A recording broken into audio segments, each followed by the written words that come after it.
Hi guys, good evening, welcome back to my channel. नया दिन नया व्लॉग। फाइनली जी आ चुकी है स्नोफॉल फिनलैंड के अंदर भी। और पिछले ना लगभग 24 घंटे से हो रही है लगातार स्नोफॉल। अभी बस थोड़ी सी रुकी थी तो मुझे लगा कि भाई स्टार्ट करते हैं अपना वीडियो। और स्नोफॉल तो दिखानी बनती है। ये पहली ऐसी स्नोफॉल है जो आई, काफ़ी लेट है इस बार, बट ये है कि I think it's going to last long. और मैं चेक भी कर रही थी कि कैसे कैसे जो है एलेक्सा पे मैंने देखा था कि इस पूरे हफ्ते रहना है वाला है माइनस के अंदर टेम्परेचर। अगर आज के तापमान की बात करूँ तो -3 डिग्री, काफ़ी ज़्यादा ठंड है। अब आप लोग ये सोच रहे होंगे ना कि ग्लव्स क्यों नहीं डाले। भाई जी, वीडियो बनाने के टाइम पे थोड़ी सी मुश्किल होती है क्योंकि ना बार बार जो है रोकना पड़ता है। और फ़ोन वोन पे ना वो ग्लव्स डाल लो ना तो वो टच स्क्रीन जो है वो टच नहीं होता है। तो यही रहेगा आज का कंटेंट, जिसमें हम करेंगे थोड़ी सी सैर और दिखाऊंगी आपको। पीछे देख सकते होगे आप कि कितना खूबसूरत नज़ारा है और पूरा बन चुका है आज फिनलैंड एक विंटर वंडरलैंड। बट व्लॉग को स्टार्ट करने से पहले मैं एक रिक्वेस्ट करना चाहूँगी कि वीडियो अगर पसंद आएगा तो प्लीज़ उस मेरे चैनल को सब्सक्राइब करें, वीडियो को लाइक करें एंड शेयर करते रहें।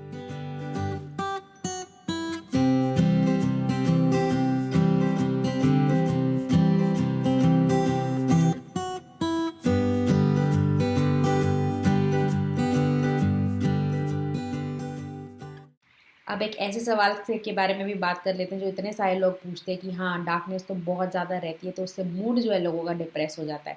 हाँ, इसमें कोई शक नहीं, इंक्लूडिंग मी, मेरा मूड भी बहुत ज़्यादा डार्कनेस में डिप्रेस हो जाता है। बट हाँ, जैसी ये स्नोफॉल आती है और ये टिकती है लंबे टाइम के लिए, मूड मेरा इन्हीं सारी जगह लोगों का बहुत ज़्यादा हो जाता है ब्राइट और खिलखिला जाता है। मेरे पीछे ना ये ड्रोन है जी, जो ये मेरे को फॉलो कर रहा है जब तक मैं आपसे लड़ा रही हूँ थोड़ी सी गपशप। वैसे लेंगे ना हम अच्छे अच्छे ड्रोन वाले शॉट्स भी। अच्छा, तो मैं आपको ये बता दूं कि अब ठंड तो है बहुत सारी, पर ऐसा नहीं है कि कपड़े जो हैं मेरे वो पुराने वाले ही हैं जो विंटर की। जैसे मैं पहले एक जैकेट डाल रही थी तो अब ऐसा नहीं है, बहुत ज़्यादा चेंज आ जाता है एकदम से जैसी स्नोफॉल आती है। ऑफकोर्स थोड़ी डिटेल में भी इसकी बात मैं करूँगी, व्लॉग प्लान कर रही हूँ बनाने का कि कौन कौन सी विंटर क्लोथिंग यहाँ पर चलती है और किस तरह की विंटर क्लोथिंग मैं इंडिया से लाई थी और कैसा था, मतलब क्या है। बट अभी अगर मैं आपको बताऊँ तो टोपी एक ही है, ये देखो जी, ये मफलर है और 2 जैकेटें हैं और ये मोटे मोटे से ग्लव्स हैं एंड थिक सॉक्स हैं।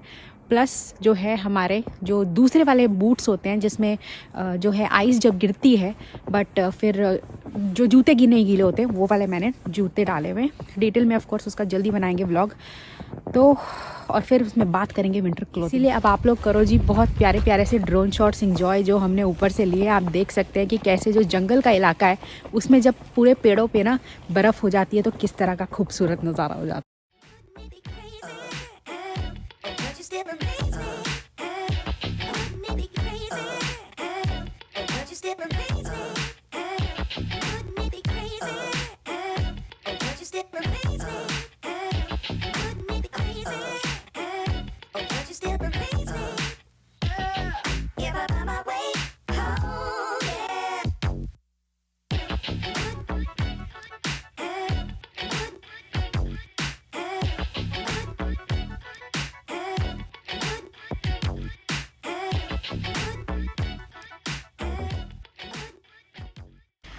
और ना इसके नीचे जो है बहुत सारी घास रहती है, पर हाँ क्योंकि जी बर्फ़ पड़ रही है धमाधम, इसीलिए सारा का सारा जो है हट चुका है। और जैसी अब बर्फ़ पिघलेगी, जिसके मुझे आसार तो बहुत ही ज़्यादा कम लगते हैं, तो ही ये सारी जगह हटेगी यहाँ से।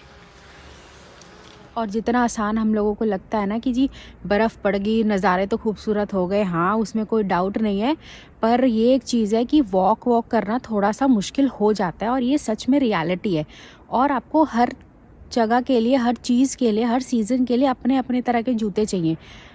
तो और आपको फिर बहुत ज़्यादा केयरफुल रहना पड़ता है, स्पेशली इन द आइस, क्योंकि अभी तो देखो जी सॉलिड आइस है तो वॉक करने में इतनी प्रॉब्लम नहीं है, बट जब ये मेल्ट होएगी ना तो हाँ थोड़ी सी प्रॉब्लम आने वाली है। और ये देखो जी, ये है जी एक बेंच, और इस बेंच के ऊपर कैसे प्यारी सी लेयर ऑफ आइस बन चुकी है, और इतनी अच्छी है ना, मुझे लग रहा है कि इसमें केक कटिंग हो सकती है, इतनी लेवल्ड ऑफ आइस बन चुकी है।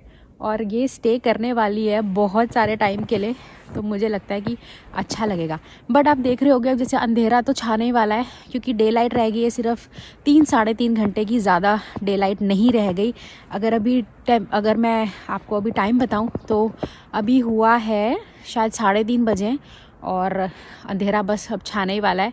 अब अगले दिन जो है वो हम देखेंगे, जब सूरज तो नहीं निकल रहा है, बट ये कि अगले दिन जब डे लाइट आएगी तो हमें तभी पता लगेगा। 9-9:30 बजे की डे लाइट जो है सुबह आ ही जाएगी।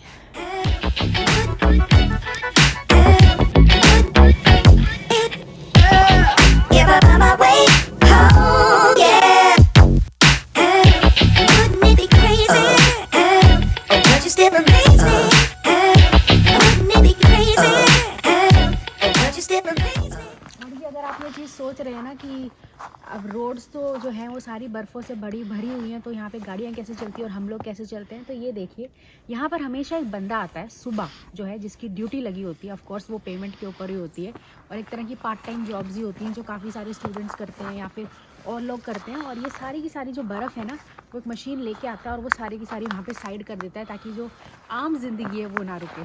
तो यहाँ पे इसी तरह का रहता है, और रोज़ कोई ना कोई आता है। और ऐसा भी होता है कभी कभी दिन में 2 बारी भी लोग आते हैं, क्योंकि जब ज़्यादा बर्फ़ पड़ जाती है तो कैसे वॉकिंग शॉकिंग होएगी।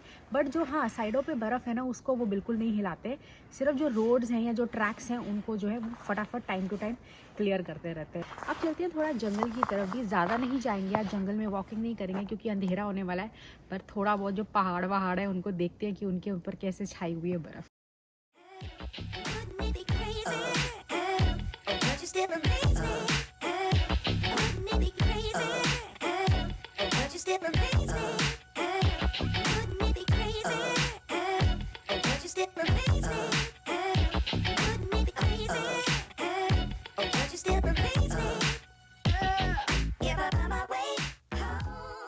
देखा ना आपने कैसे कैसे मैं गिरते बच गई। यही प्रॉब्लम है, क्योंकि नीचे ना छोटी छोटी पहाड़ियां भी है, उन पे इतनी ज़्यादा बर्फ़ हो जाती है ना कि पता नहीं लग पाता। इसलिए ना हमेशा छोटे छोटे स्टेप्स लो, ताकि आपका ना बैलेंस ना बिगड़े। और ये जितनी भी बर्फ़ है ना, ये बहुत ज़्यादा साफ़ सुथरी है, मतलब ऐसी नहीं है कि गंदी बर्फ़ कोई पड़ी है। और ये इतनी साफ़ सुथरी है कि आप इनके गोले भी बना सकते हो, और फिर उसमें थोड़ी सी चाशनी चूशनी डाल के ना उसको पी भी सकते हो, या उनके बर्फ़ के गोले भी खा सकते हो।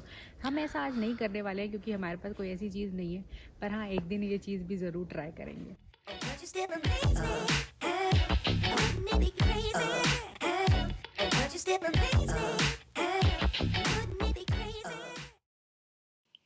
चलिए अब चलते हैं थोड़ा सा जंगल की ओर। ज़्यादा अंदर नहीं जाऊंगी क्योंकि अंधेरा भी हो जाएगा और अंदर तो कोई लाइट वाइट रहेगी नहीं और सेफ भी नहीं होगा। बट ये जो आप पेड़ देख पा रहे हैं ये एक्चुअली वो क्रिसमस ट्रीज़ हैं जिनके ऊपर पूरी आइस जमी हुई है, और इनके पत्ते कभी नहीं झड़ते हैं, अनलाइक अदर ट्रीज़ के जिनमें जब पतझड़ का सीज़न आता है तो सारे पत्ते झड़ जाते हैं।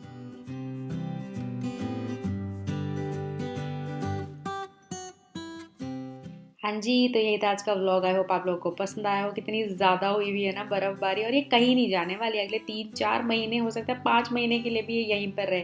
देख पा रहे होंगे ना आप मेरे पीछे ये अपार्टमेंट्स, इनके तो घर के बाहर ही इतनी स्नोफॉल है कि इनको जंगलों में जाने की कोई ज़रूरत ही नहीं है। अगर वीडियो पसंद आया हो तो ऑफकोर्स चैनल को सपोर्ट करिए by subscribing to my channel, liking and sharing. मिलते हैं बहुत जल्दी एक नई वीडियो के साथ। Bye bye.